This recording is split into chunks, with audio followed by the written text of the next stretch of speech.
Come on, turn to your neighbor right now. Just tell him, say, you look like a winner. I have one more. I was reading the book of Amos this week.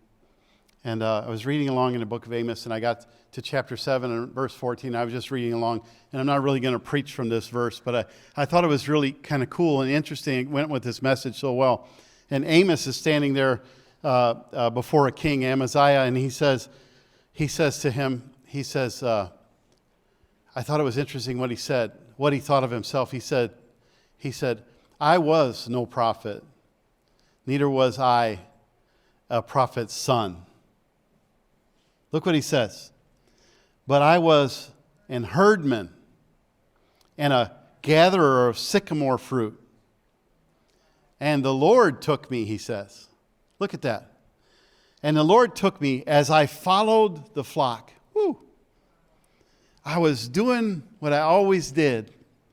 And the Lord met me right where I was and took me and made me a prophet. Amen?